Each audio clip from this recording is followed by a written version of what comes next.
민수기 3장부터 시작된 이 레위 지파의 인구 조사가 이제 계속되고 있습니다. 근데 이제 4장에서는 이 성막의 직무, 즉 회막의 일을 할 수 있는 사람, 이제 30세에서 50세에 해당하는 이 레위인을 가문과 가족별로 구별하여서 인구 조사를 실시하고 있습니다. 이렇게 인구 조사를 하는 이유는 바로 이 성막의 그 일을 감당하게 하기 위해서입니다. 여기서 일이라고 하는 것은 바로 이 육체적인 노동을 의미합니다. 장막의 기구를 나르고 또 치고 거두는 것과 관련된 이 일에 이 연령을 제한하여서 지금 인구 조사를 하고 있는 것이죠. 근데 보면은 그 연령의 폭이 굉장히 넓습니다.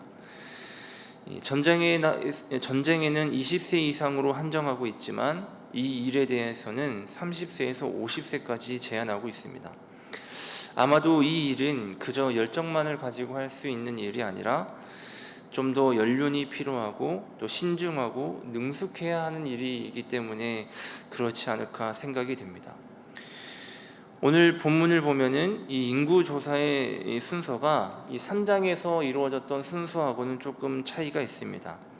이 3장에서는 족보의 순서를 따라서 게르손, 고핫, 이 무라리 자손을 순서로 인구 조사가 이루어졌지만 이 4장에서는 이 레위인의 직무의 우선순위를 따라서 고핫 자손이 가장 우위를 차지하고 있습니다. 그래서 오늘 본문 1절에도 보면은 이 레위 자손 중에서라는 표현이 있는데 이 표현은 이 게르손과 무라리 자손을 계수할 때는 사용되지 않고 오직 고핫 자손의 그 인구를 조사할 때만 사용이 되고 있습니다. 이것은 고핫 자손을 레위 계보에서 다른 가문과 구별을 짓고 있는 것이고 또 이 표현 자체가 지금 고핫 자손이 해야 할 그 일의 무게가 어느 정도인가를 보여주고 있는 것입니다. 먼저 4장 4절부터 20절의 말씀을 보면은 이 고핫 자손이 해야 할 일을 하나님께서는 말씀하고 계십니다. 고핫 자손의 임무는 무엇이냐면 장막에서 그 거룩한 집기들을 운반하는 일을 맡았습니다. 이게 언뜻 보기에는 아주 단순한 일같이 보이지만 장막에서 거룩한 집기를 운반한다는 것은 이 레위 지파 가운데서 가장 어떻게 보면 조금 무거운 임무를 맡고 있는 것입니다. 그러한 무게감을 느끼게 하는 구절이 15절과 20절에 표현이 되고 있는데 15절을 보면 그러나 성물은 만지지 말라 그들이 죽으리라 라고 말씀하고 있고 또 20절에서도 보면은 잠시라도 쳐다보지 말라 죽는다라고 분명히 말하고 있습니다. 이 지성물을 그렇기 때문에 지성물을 직접적으로 손으로 다루는 것은 오직 이 제사장과 그리고 그 아론과 그의 아들들만이 가능하기 때문에 가장 먼저 이 제사장들이 들어와서 이 지성물들을 온전히 포장하는 일이 끝나면은 그 다음에서야 고핫 자손이 들어와서 그것을 어깨에 메어 운반하라고 하나님께서는 말씀하고 계십니다. 제사장들이 지성물을 싸는 이 포장하는 과정을 보면은 총 6단계로 순차적으로 진행되고 있습니다. 이 작업은 오직 이 제사장들에 의해서 진행이 되는데 이 일이 그냥 무질서하게 막 이루어지는 것이 아니라 철저하게 하나님께서 세우신 그 질서와 그리고 그 순서에 따라서 일이 진행되고 있음을 우리는 볼 수 있습니다. 이 순서를 보면 가장 먼저 이 법궤를 철저하게 아무것도 보지 못하고 또 접촉하지 못하도록 이 포장을 합니다. 그리고 진설병 상위 위에 있는 여러 가지 기구를 포장하고 그리고 이제 등장대와 관련된 것들을 포장을 하고 다음으로는 향단, 그 다음으로는 그 외에 여러 가지 기구들을 포장하고 있습니다. 또한 사용되는 보자기들을 보면은 또 순차적으로 다 다릅니다. 순청색, 그 다음에 청색, 홍색, 자색 순으로서 이 포장을 하고 있는데 이 포장된 기구를 볼 때 아마 가장 거룩한 기구를 순서대로 해서 이 순청색부터 해가지고 자색으로 구별하여서 포장을 하고 있죠.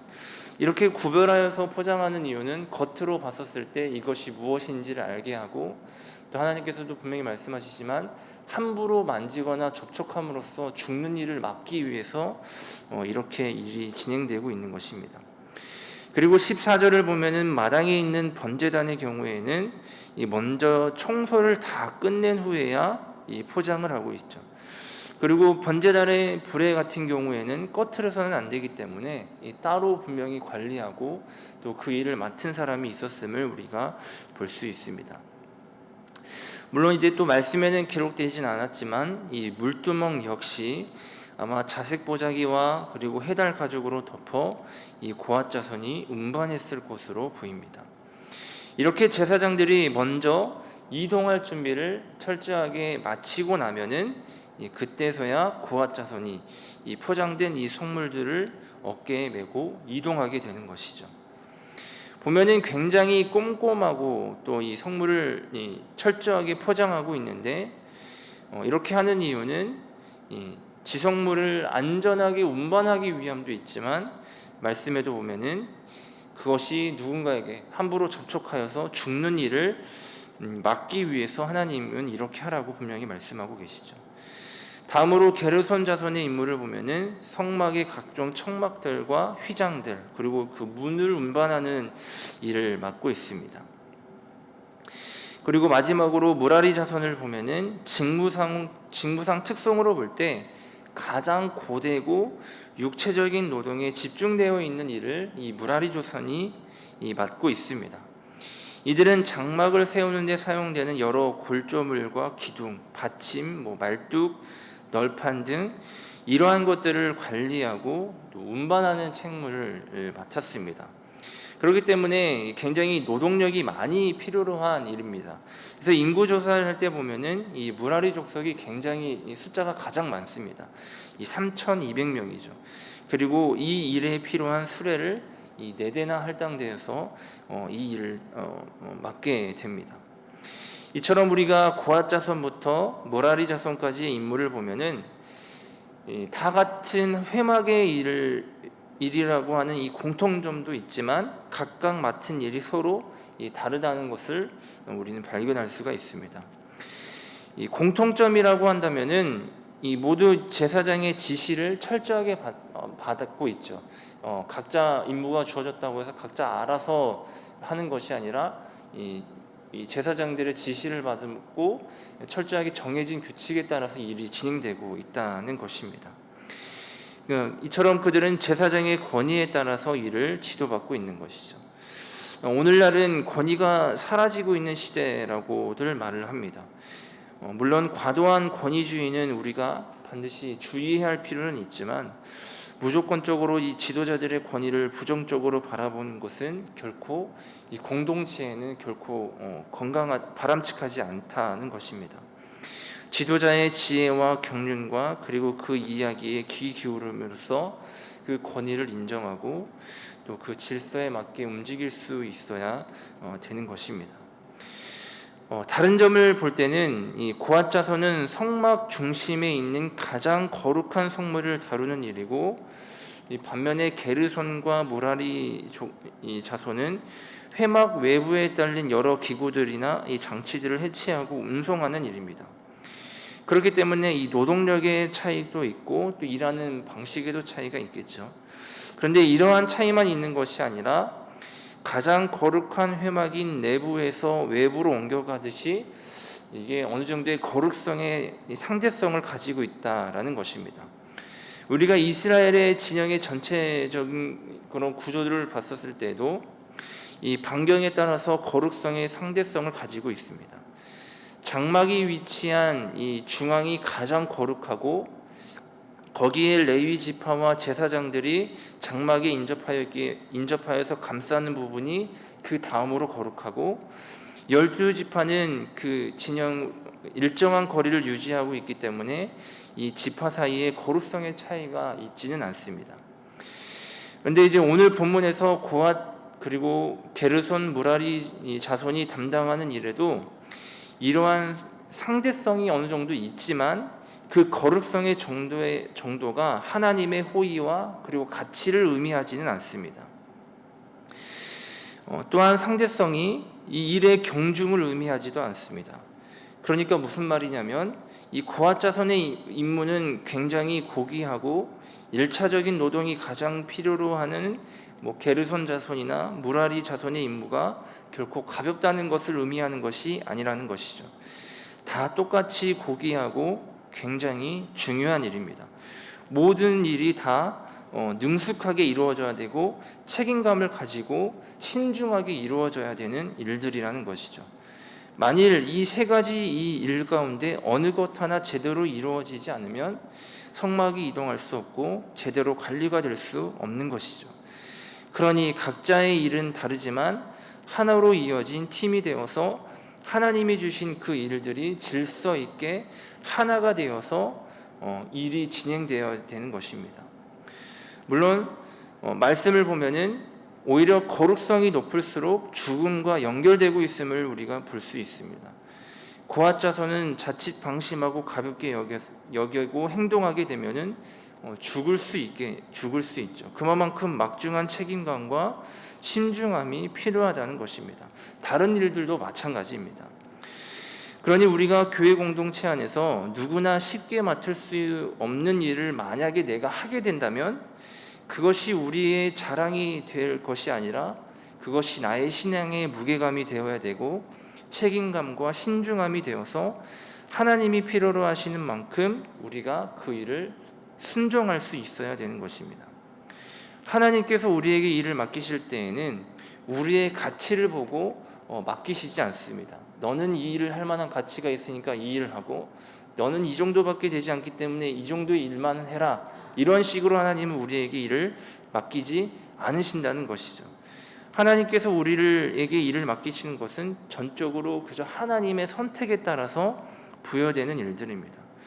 그렇기 때문에 우리는 하나님의 일에 대하여서 경중을 따질 것이 아니라 그저 하나님의 말씀대로 모든 일에 책임감과 신중함을 가지고 순종해야 되는 것입니다. 그러니 우리가 교회 안에서 일을 따질 때 이 세상의 경중의 기준을 가지고 와서 그 일을 판단하거나 재단해서는 결코 안 되는 것입니다. 사랑하는 여러분, 우리에게는 각자 하나님이 맡겨주신 그 직무가 분명히 있습니다. 각자에게는 다 다르지만 하나님의 일이라고 하는 공통점을 가지고 있습니다. 모든 일에 우리는 겸손하게 묵묵히 책임감을 가지고 무게감을 가지고 신중하게 하나님 앞에 순종하는 종이 되어야 합니다. 그러므로 오늘 우리가 이 말씀을 깊이 묵상하고 생각하면서 하루의 삶 속에서 내게 주신 그 하나님의 일이 무엇인지, 또 올 한 해 교회 안에서 하나님께서 내게 주신 그 일이 무엇인지를 깊이 생각해 보면서 내게 주신 일이 가장 중요하고 무게감 있는 일이라고 생각하면서 순종할 수 있는 우리 모두가 되기를 주님의 이름으로 간절히 소망합니다. 기도하겠습니다. 부족한 우리에게 하나님의 일을 맡겨주신 아버지 하나님, 그 하나님의 은혜에 감사를 드립니다. 하나님의 일을 감당할 수 있도록 우리의 힘과 능력을 주시옵소서. 우리가 하나님의 일을 바라볼 때에 세상의 경중의 기준을 가지고 판단하고 재단하지 않도록 우리의 마음과 생각을 붙잡아 주시옵소서. 하나님의 모든 일은 무겁고 책임감을 가지고 신중하게 해야 함을 기억하고 순종할 수 있는 우리가 되게 하여 주옵소서. 올 한 해 우리에게 주신 그 하나님의 일이 무엇인지 생각하며 책임감을 가지고 하나님 앞에 순종할 수 있는 우리가 되게 하여 주옵소서. 그 일에 참여할 때에 감사와 기쁨으로 참여하게 하여 주시고 그 일을 정말 하나님이 주신 능력으로 잘 감당하는 우리가 되게 하여 주옵소서. 오늘 하루의 삶을 온전히 주님께 맡겨드립니다. 삶 속에서 주어진 일들을 하나하나 잘 감당할 수 있는 우리가 되게 하여 주옵소서. 예수님의 이름으로 간절히 기도합니다. 아멘.